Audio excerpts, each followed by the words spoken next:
derivation of stiffness matrix for one-dimensional linear bar element. So let us consider a bar having two nodes 1 and 2. They having a displacement at node 1 is equal to u1, node 2 u2. Length of the element is equal to L. So it's one dimensional, so it's showing in x direction. I am considering only x direction. So where u1, u2 be the nodal displacements. Then stiffness, we know that stiffness matrix K is equal to, is a Gaussian equation. Last video already we reviewed about this derivation.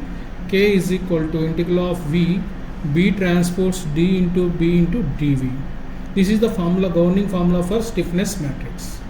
So we know that U is equal to N1 U1 plus N2 U2. N1 is equal to L minus A by L minus X by L. N2 is equal to X by L.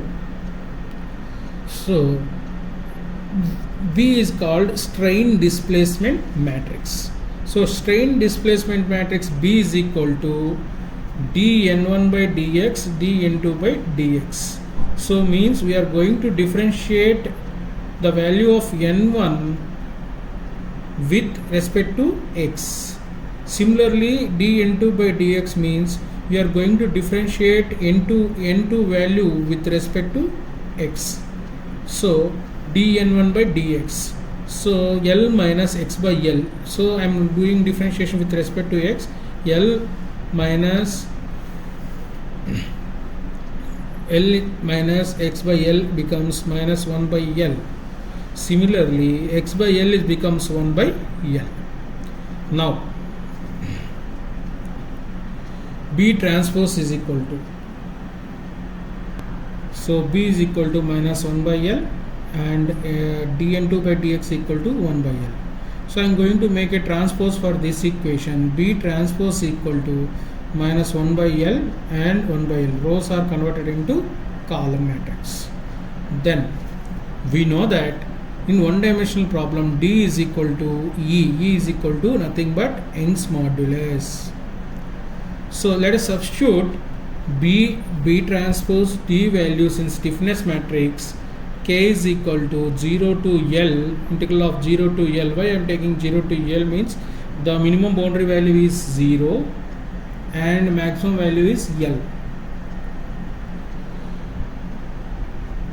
So minus 1 by L into E into 1 minus n by L, 1 by L dV. Here I am multiplying these two. Minus 1 by L into minus 1 by L, 1 by L. I am going to multiply, I will get 2 by 2 matrix. So minus 1 by L into minus 1 by L, it is positive 1 by L square, minus 1 by L into plus 1 by L, minus 1 by L square. Similarly for this also. So E into A into dx. I am writing dV is equal to area into length, elemental length. So EA is the constant term and this one is a constant, L is a constant term also. I am getting out from the integration. EA 1 by L square minus 1 by L square minus 1 by L square 1 by L square integral of 0 to L dx.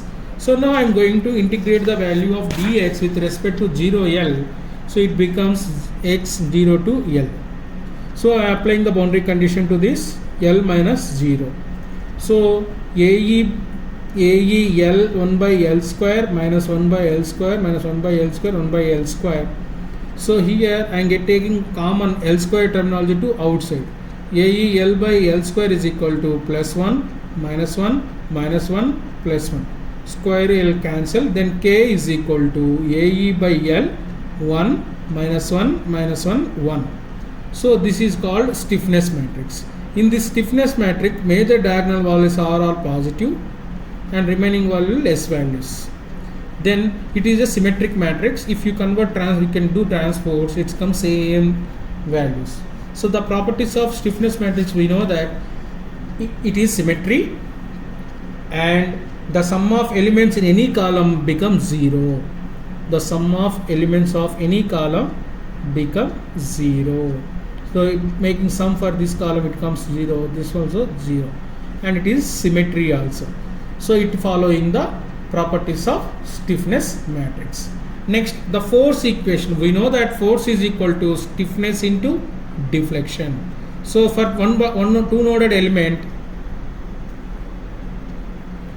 two noded element, it have forces of F1, F2, U1, U2.